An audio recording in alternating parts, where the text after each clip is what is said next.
The candle on Nicholas Wycomb's desk had burned down 2 inches since he last moved, and the brandy glass at his elbow had not been touched in 3 hours.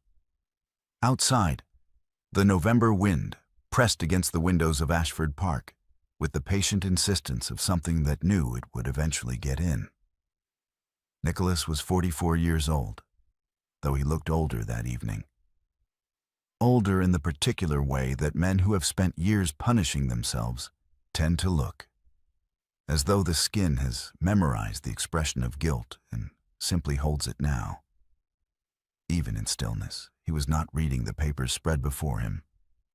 He was not doing anything at all.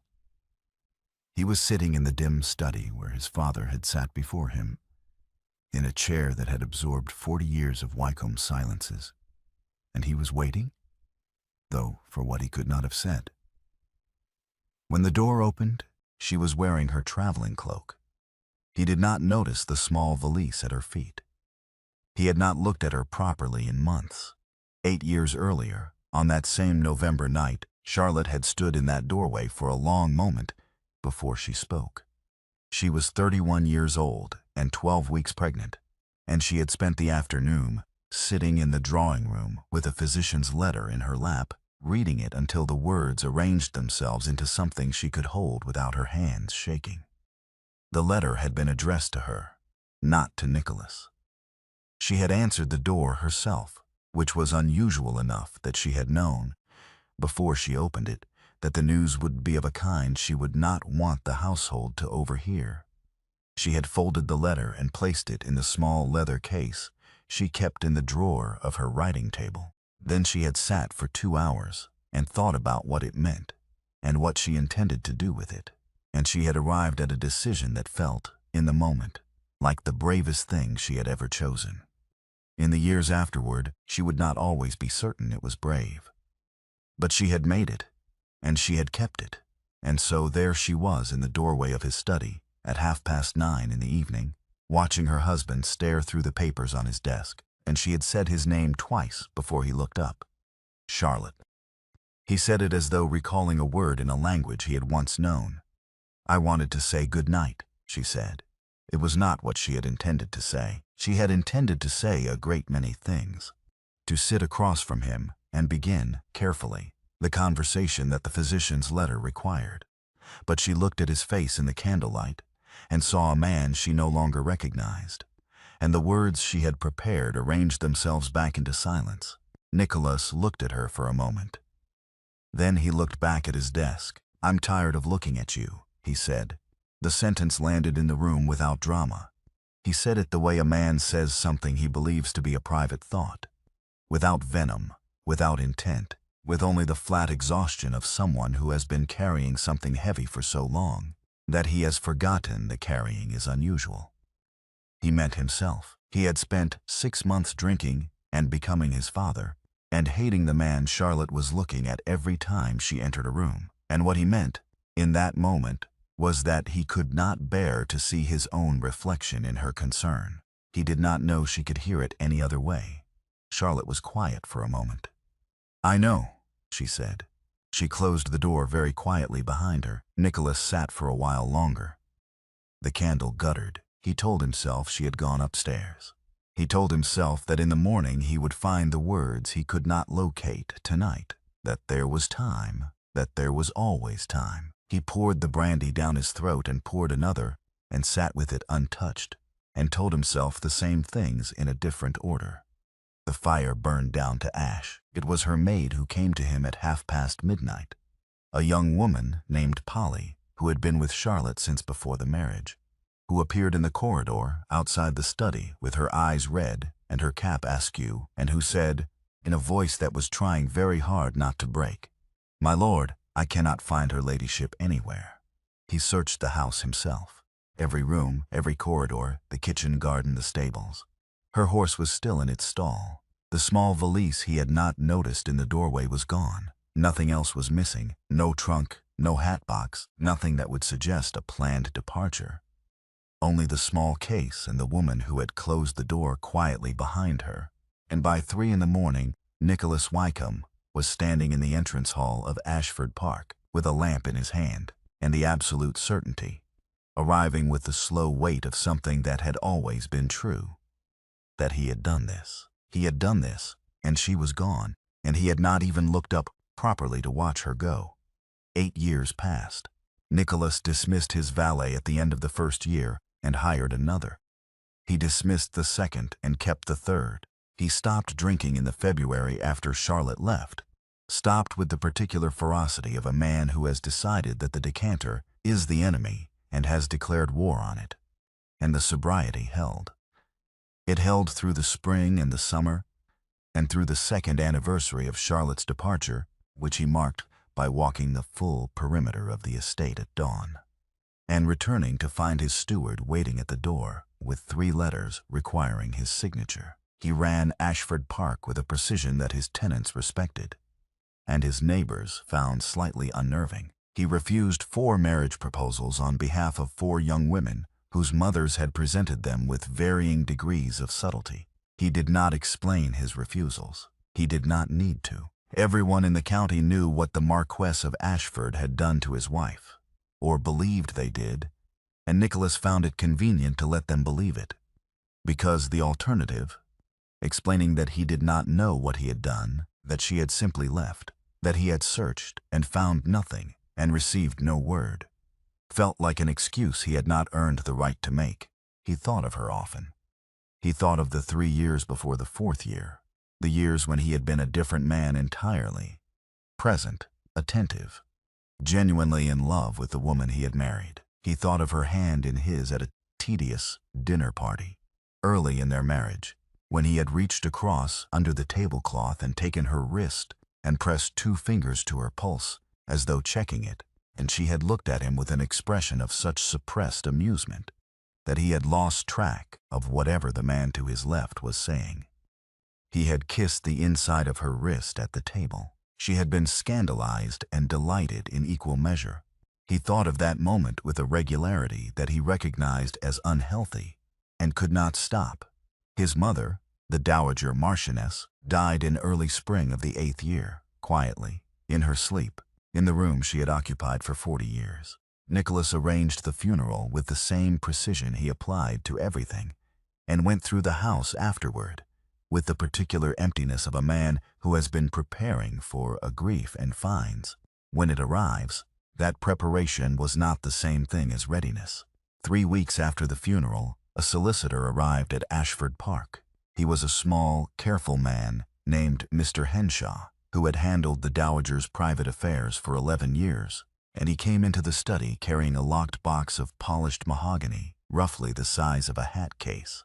He set it on Nicholas's desk, produced a key from his waistcoat pocket, and placed the key beside the box without unlocking it himself. Her ladyship's instructions, Mr. Henshaw said, were that this be delivered to you personally, unopened, following her death. She was very specific on the point of timing. "What is in it?" Nicholas asked. "Letters," Mr. Henshaw said. "I have not read them. I was instructed not to.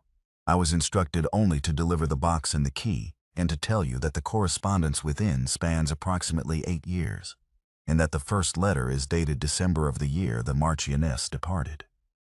Nicholas looked at the box for a long moment. "Thank you," he said. "You may go."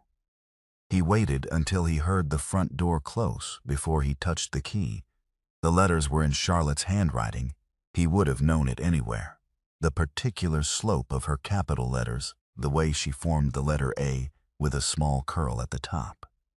They were arranged in chronological order, tied with a piece of blue ribbon, and there were 32 of them. Quarterly correspondence, spanning 8 years. His mother had known. His mother had known where Charlotte was, and had kept it, and had kept it, and had kept it until she was past the point of being asked to explain herself. He read the first letter standing up. He sat down on the 3rd page. The line was simple. "The child arrived safely, and I have named her Anne." Nicholas sat with the box open on his desk until the fire went out. He did not move to add coal. He did not reach for the lamp when the candle burned low. He sat in the dark with 32 letters in his wife's handwriting, and the knowledge that he had a daughter who was 7 years old, and whose name was Anne, and he did not weep, and he did not speak, and he did not do anything at all for a very long time. At 6 in the morning he called for his horse. 3 days on the road brought him to the coast of Cornwall, and the coast of Cornwall brought him, by way of a fisherman in Penzance, who knew everyone within 10 miles, to the village of Mousehole, and the village of Mousehole brought him to a whitewashed cottage at the end of a lane that smelled of gorse and salt, and something he could not name but which registered, somewhere below thought, as home. He stood on the step holding his hat. He had not planned what to say. He had driven for 3 days on the momentum of the box and the letters and the line on the 3rd page, and now he was here, and the door was in front of him, and he understood, with sudden and complete clarity, that he had not the faintest idea what he was doing. He knocked. Charlotte opened the door. She was 39 years old, and she looked it in the best possible way. Steadier than he remembered, the particular steadiness of someone who has learned to rely entirely on herself and found, to her own surprise, that she was sufficient. Her hair was simply dressed. She was wearing a gray wool dress that had nothing to do with fashion and everything to do with practicality. She looked at him for 1 full second without any expression at all, and then she stepped outside and pulled the door shut behind her so that the child inside would not hear. "How did you find me?" she asked. "Your mother's solicitor," Nicholas said, "after her death, 3 weeks ago." Charlotte closed her eyes briefly.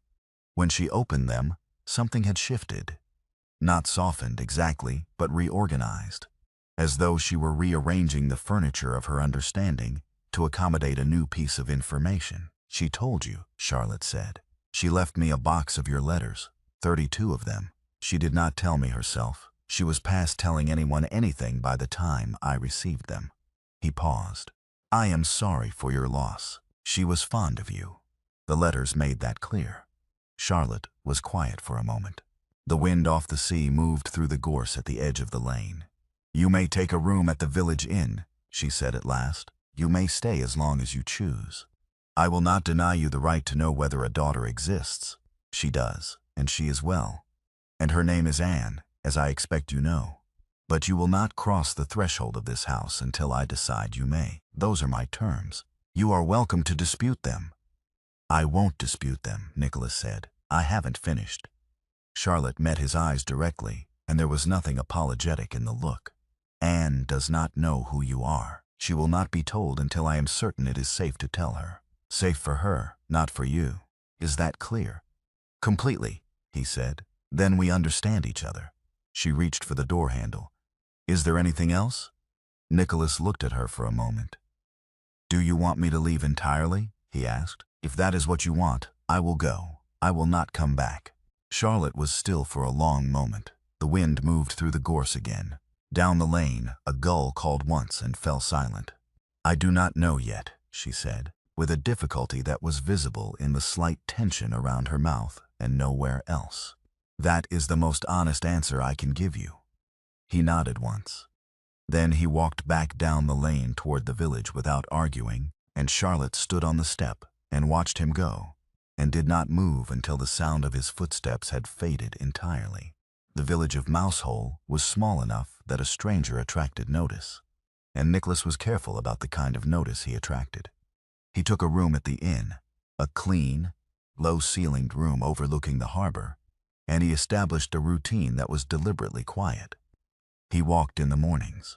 He took his meals alone. He asked no one about Charlotte because he understood that she had built something here, and that the architecture of it was none of his business until she decided it was. He learned about her life anyway, the way you learn things in a small place, by being present and paying attention. He learned that she taught 3 mornings a week at the small school near the church, and that the children were fond of her in the particular way. Children are fond of teachers who do not condescend to them. He learned that her closest friend was an old fisherwoman named Mrs. Penrose, who had a face like a cliff and a laugh that carried across the harbor, and who seemed to regard Charlotte with the uncomplicated affection of someone who had decided, long ago, that this woman was worth knowing. On the second day, walking the cliff path above the village in heavy wind, he saw Anne. She was 100 yards ahead of him on the path. too close to the edge, not recklessly so, but close enough that the wind was a concern, and she was 7 years old and absorbed in something she was examining on the ground, and Nicholas felt something move through him that was entirely unlike anything he had felt before. He did not call out. He was afraid that if she turned suddenly toward his voice, she would step wrong, and he was also afraid, in a way he could not entirely account for, of frightening her. So he walked parallel to the path along the grass above it, keeping her in sight, saying nothing. Charlotte arrived from the other direction, 2 minutes later, moving quickly with the purposeful stride of someone who has counted the minutes since a child left her sight. She reached Anne and crouched down beside her, and whatever she said made the child laugh. Then she stood, and she and Anne walked back along the path together, and as they passed Nicholas, who had stopped a few feet from the gate at the path's end, Charlotte did not acknowledge him. The wind took her shawl. It happened in a second. A gust from the sea caught the wool and lifted it clear off her shoulders, and it was heading for the cliff edge before Nicholas had consciously decided to move. He caught it with one hand, the wool rough and salt-damp against his palm, and walked back to the gate where Charlotte was standing with Anne beside her, and held it out. Charlotte took it.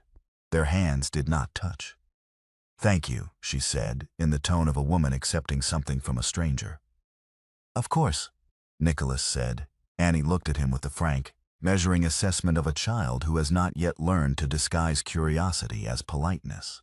She was dark-haired, like Charlotte. She had his eyes. He had not been prepared for that. "Come," Charlotte said to her daughter, and they walked up the lane to the cottage, and Nicholas stood at the gate until they were inside. Each night at the inn, he wrote a letter to Charlotte. He wrote about the things he had thought about during 8 years of silence, about his brother, about the drinking, about the particular quality of the guilt he had carried, about what he should have said and when and how. He wrote carefully and at length, and when he had finished, he folded each letter and carried it to the grate and burned it, because he had not been given permission to send her anything, and because the letters were not, he suspected, the kind of thing she needed from him right now. They were the kind of thing he needed to write. On the 7th day, a note arrived at the inn. It was in Charlotte's handwriting, 3 words on a folded piece of paper. Sunday service. The back pew. Do not approach. He was at St. Buryan's before the bell stopped ringing. The church was old stone and salt air, and the congregation was small enough that Nicholas's presence at the back was noticed and, with the polite discretion of Cornish Methodism, ignored.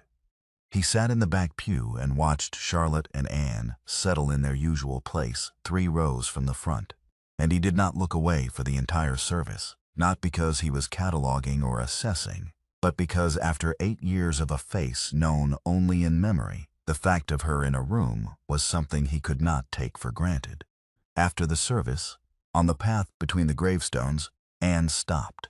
She turned and pointed at him with the directness of a child who has not yet learned that pointing is rude, and she asked her mother, "Who is that man?" Charlotte knelt down. Nicholas, 2 paces behind, moved without thinking, placed his hand briefly on her shoulder, steadying her, asking permission in the only way available to him. Charlotte did not move away. She answered her daughter without looking up.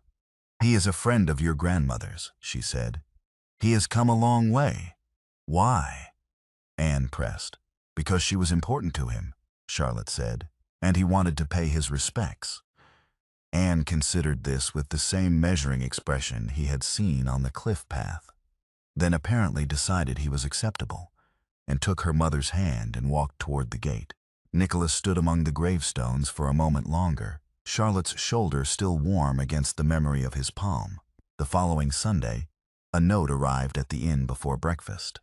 Tea at the cottage. Tuesday at 2, while Anne is at her lessons. Come to the side door. The cottage parlor was small and low-ceilinged and full of the particular warmth of a room that has been lived in by someone who knows exactly how they like it. Books on every surface.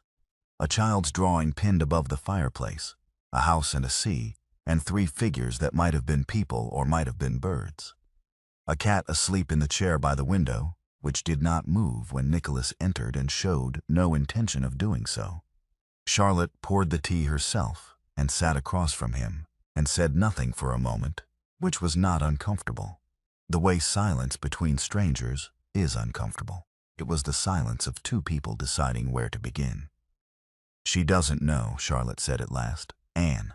She has asked about her father twice, and both times I told her that he lived far away and that I would explain when she was older. She accepted that.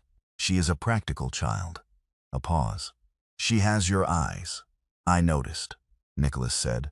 "I'm not telling you that as a gift," Charlotte said. "I'm telling you because you should know what you're walking into if I decide to let you walk into it. She is 7 years old and she has a life here and friends and a routine that works, and I will not disrupt any of that on the strength of your good intentions. I understand. Do you?" Charlotte looked at him directly. 8 years in Hampshire, Nicholas. 8 years as a Marquess in mourning, with a house and a staff and a county that felt sorry for you. I had Anne and £30 and a reference from the vicar of a parish I had attended twice. She set her cup down. "I am not saying this to wound you. I am saying it because I think you need to understand the difference in what we each did with those 8 years before you decide what you're owed." Nicholas was quiet for a moment. "I'm not here because I think I'm owed anything," he said. "I'm not certain why I'm here, except that she is 7 years old, and her name is Anne. And I read that on the 3rd page of a letter, and I was on the road by 6 in the morning. Charlotte looked at him for a long moment. "All right," she said. "Then stay as long as you need to. But Anne sets her own pace. That is not negotiable." "I know," Nicholas said. "I agree." He sat in the small parlor of the life she had built without him and looked at the child's drawing above the fireplace, and something settled in him. Not comfortably, but with the specific gravity of a man who has finally understood the true dimensions of a thing he has been measuring wrong for years. Anne fell ill on a Thursday, 3 weeks after Nicholas arrived in Mousehole. It began as a cough and became a fever by nightfall, and by 10 in the evening, the cottage windows were lit and Charlotte had sent the girl for the girl who helped with the housework for the physician, and Nicholas, who had been walking back from the harbor when he saw the lights, stopped at the end of the lane and stood there for a long time. He could not go in. Those were the terms, and he had agreed to them, and they were reasonable terms, and he had no intention of breaking them. He walked to the low stone wall at the edge of the cottage garden and sat down on it instead, and he stayed there. The night was cold and clear, with a half moon that gave enough light to see by. The sea was audible but not visible, a steady sound at the bottom of the dark. At midnight, the physician's trap came back down the lane, and the physician touched his hat to Nicholas as he passed, which suggested that the news was not catastrophic, and Nicholas let out a breath he had not been aware of holding. At 2 in the morning, the cottage door opened. Charlotte came out carrying a cup of tea. She crossed the garden without hurrying and sat down on the wall beside him without speaking, and held out the cup, and he took it. They sat in silence. The moon moved. The sea continued its steady commentary on the dark. At some point, Nicholas could not have said when, Charlotte's hand found his on the cold stone between them, and they stayed like that, neither of them speaking, until the sky began to lighten in the east, and the first birds started their noise in the gorse. "The fever broke at first light," Charlotte said, and stood and went inside. He walked back to the inn in the early morning and sat on his bed without sleeping and thought about her hand on the cold stone, and did not try to make it mean anything beyond what it was, because what it was seemed, already, like more than he had any right to claim. The village had been politely incurious about the stranger at the inn for 3 weeks, but small places have their own intelligence, and by the 4th week it was generally known that the man at the anchor was the Marchioness's husband. The information moved through Mousehole with the quiet efficiency of a tide, and the result was that Mrs. Trevithick, the vicar's wife, appeared at Charlotte's cottage on a Wednesday morning, with a cake she had not needed to bake and a question she had clearly been composing for several days. "I am not here to tell you what to do," Mrs. Trevithick said, sitting across from Charlotte at the kitchen table, with the cake between them. I want to be clear about that. Then what are you here to do? Charlotte asked. To ask you a plain question, because I am your friend and I think you need someone to ask it. Mrs. Trevithick folded her hands. What do you intend? Charlotte was quiet. Because he has been here 4 weeks, Mrs. Trevithick continued, and he sits on that wall at night when Anne is ill, and he caught your shawl off the cliff path, and half the village has seen him in the back pew at St. Buryan's, and the other half has heard about it, and you have not sent him away. So I am asking, what do you intend? I don't know yet, Charlotte said. That is not an answer. No, Charlotte agreed. It isn't. She looked at the cake for a moment, then at her friend. 8 years ago, I made a decision that I believed was the right one, and I have spent every year since then being less and less certain that it was. And now he is here, and Anne is here, and I cannot. She stopped. I cannot see how to put those two things in the same room without one of them breaking. Mrs. Trevithick was quiet for a moment. Which one are you afraid will break? She asked. Charlotte did not answer. But the question stayed with her long after Mrs. Trevithick had gone home, and it was still there when Nicholas came to the cottage 2 days later and knocked at the side door and told her he had to go to Hampshire. A tenant matter, he said. It requires my signature. I'll be back within a fortnight. He paused. If you would prefer that I not return, write to me at Asheford. I won't come back without your permission. Charlotte looked at him. Is that what you want? She asked. To not come back?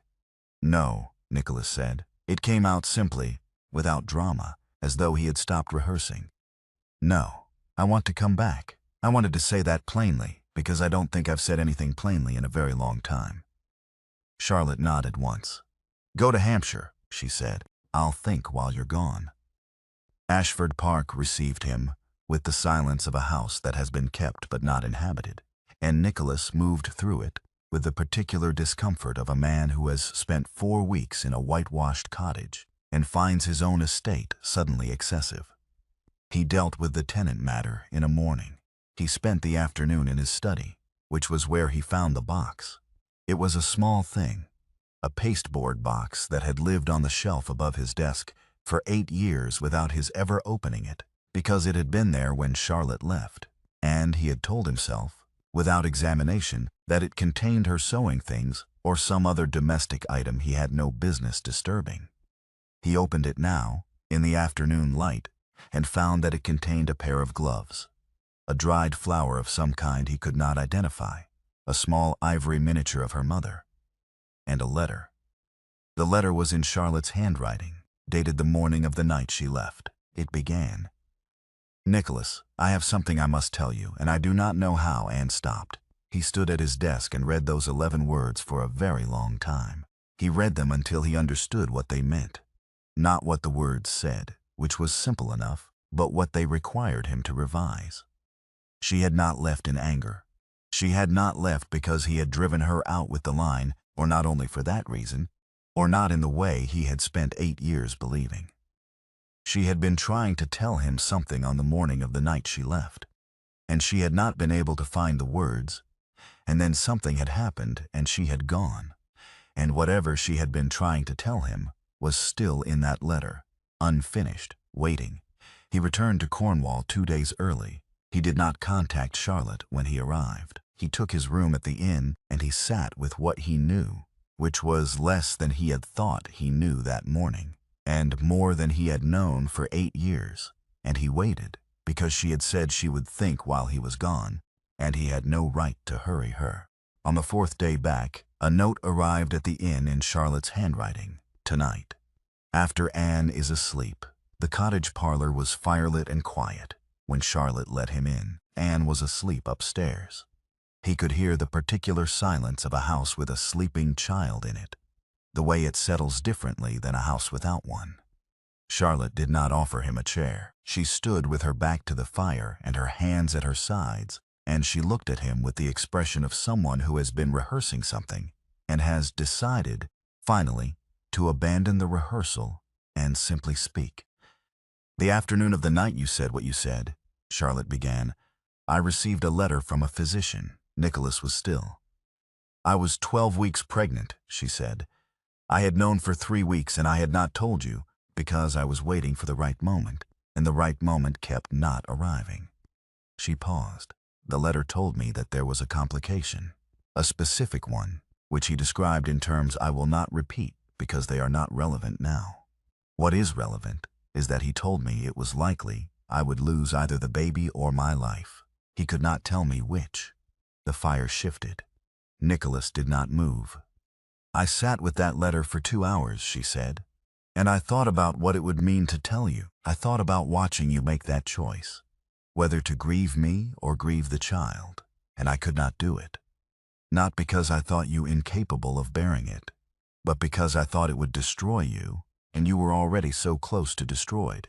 She looked at him steadily. I thought I was protecting you.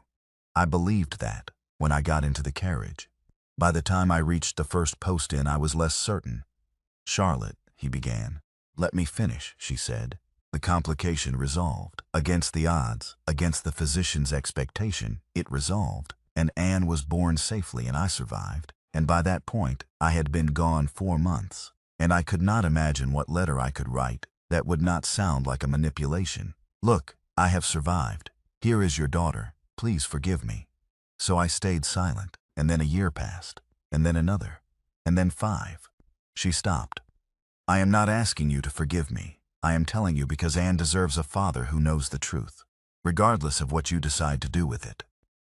Nicholas sat down. He sat down on the small sofa against the wall, and he put his hands on his knees and he wept. Not quietly, not turned away, not with any of the dignified restraint that 44 years of being a marquess had equipped him with.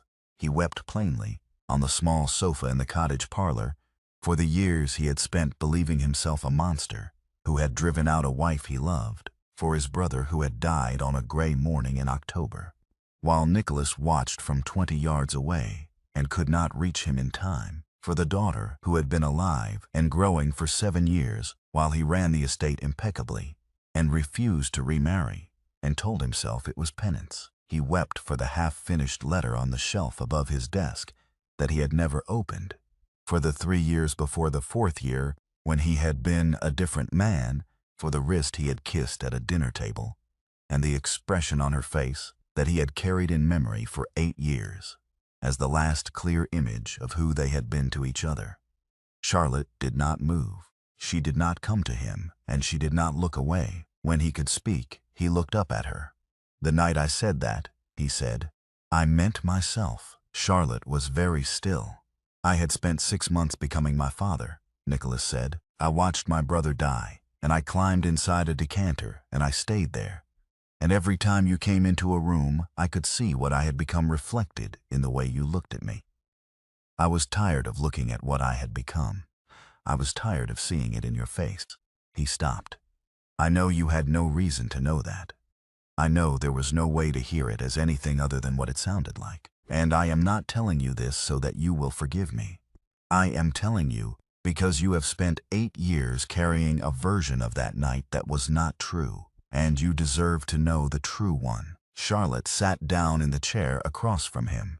She sat with her hands in her lap, and she looked at the fire for a long moment.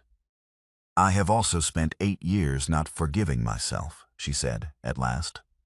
For leaving without telling you, for staying silent when I should have written, for letting you believe something that was not entirely true. She was quiet. I don't know that either of us has very much ground to stand on. No, Nicholas agreed. Then I will tell you my terms, Charlotte said, and you will tell me whether you can keep them. She met his eyes. Complete sight or nothing. I will not do this halfway, and I will not do it in secret. And I will not pretend to Anne that you are anything other than what you are. She sets her own pace. You do not push, you do not press, you do not try to buy her affection with presents or promises. You show up, consistently, and you let her decide. Yes, Nicholas said, all of it, yes. And if at any point it becomes clear that your presence is hurting her, then I go, he said, without argument. Charlotte looked at him for a long moment. Then she nodded, once, and stood, and walked to the window, and he understood that the conversation was over, not ended badly, but finished, the way a thing is finished when it has been said completely. He was at the door when she spoke again. Nicholas. He turned. I will tell Anne in the morning, Charlotte said. "Come to the garden at 10. The cliff path above the cottage was empty at dawn, and Charlotte was already there when Nicholas arrived, standing at the edge where the gorse fell away to the sea below, watching the light come up over the water. Neither of them had slept. The air was cold and clean, and the sea was the color of pewter turning gold. They stood side by side without speaking for a while, and then Nicholas said quietly, "I don't know how to be a father to a 7-year-old who has never met me." Charlotte turned to look at him. "You'll learn the same way I did," she said. "Badly at first, and then better." And then she kissed him, once, slowly, with the deliberate quality of someone who has considered all the alternatives and arrived at a decision. Not a return to something lost. A choice made in full sight of everything it cost. Anne met him in the cottage garden on a Tuesday morning, in the particular way children meet things they have been told about, with a combination of prior knowledge and fresh assessment, measuring the reality against the description. Charlotte told her plainly, without softening it, "This is your father. He has been away a long time, and he has come to know you. If you would like to know him." Annie studied him for a long moment with his own eyes in her face. "Do you like to draw?" she asked. "I don't," Nicholas said, "but I would like to learn." She turned the answer over in her mind. Then she went inside and fetched her paper. The autumn passed in the way that important things sometimes pass. Not quickly, but with a sense of accumulation, each small moment building on the last, until the sum of them was something neither of them had planned. Anne drew him in pencil on a Wednesday afternoon, sitting in the garden with his coat off, and presented the drawing to him with the frank assessment of an artist who knows the work is accurate if not flattering. He kept it in the inside pocket of his coat. On a Thursday in October, Charlotte and Nicholas walked the cliff path alone for the first time. Anne at her lessons, the sea below them gray and restless, and Nicholas told her about his brother. He had not told anyone before. He told her about the morning in October 8 years ago, the riding accident he had witnessed and could not prevent, the particular quality of helplessness that had preceded the drinking. And Charlotte listened without interrupting, and when he had finished she said only, "I know. I could see it happening, and I didn't know how to reach you. It was not absolution. It was something more useful. The simple recognition that they had both been in the room, both failing, both alone. In November, he asked whether he might write to her between visits. "Yes," she said. "Write." In February, on a cold morning with snow threatening on the horizon, Charlotte appeared at the inn while he was finishing his breakfast and sat down across from him and said, without preamble, "Would you like us to come to Hampshire?" Nicholas set down his cup. "Yes," he said. "Very much. Then we'll come in spring," Charlotte said, "when the roads are better." They came in April, when the gorse was in flower on the Cornwall cliffs, and the Hampshire lanes were running with the particular green of an English spring that makes everything look new and slightly improbable. Charlotte and Anne arrived at Asheford Park in the late afternoon, and Nicholas was at the gate. Not in the entrance hall, not at the top of the steps, but at the gate, where he had been for the past half hour, without being able to explain why. Anne got out of the carriage first and looked at the house with the frank appraisal she applied to everything, and said, "It's very large." "It is," Nicholas agreed. "Do you know all the rooms?" "Most of them," he said. "Can I see the ones you don't know?" Charlotte stepped down from the carriage and stood beside him as Anne walked ahead of them toward the house, already exploring, already measuring the place against some internal standard she had not yet disclosed. "She's going to reorganize everything," Charlotte said. "Good," said Nicholas. It needed it. The estate was unrecognizable from what it had been 8 years ago.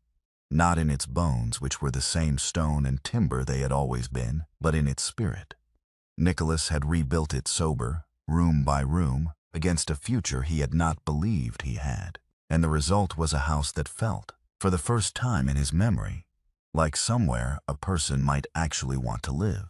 In the library at dusk, after Anne had gone to bed and the house had settled into its evening quiet, Charlotte closed the book she had been reading and looked at the fire, and Nicholas extinguished the lamp. The room was warm and dark except for the low glow of the coals, and neither of them spoke, and the silence was entirely different from the silences of 8 years ago. Full rather than empty, chosen rather than imposed. The morning came with clean light through the library windows, and Nicholas was at his desk when he found it.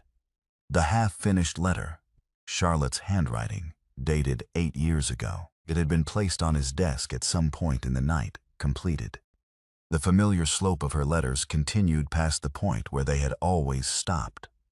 Past Nicholas, "I have something I must tell you, and I do not know how," and went on for 3 more pages. And he read all of it in the morning light, the physician's letter, and the fear, and the road to Cornwall, and the years of silence, and the daughter, and the slow, difficult journey back toward the man she had loved before grief had made him someone else.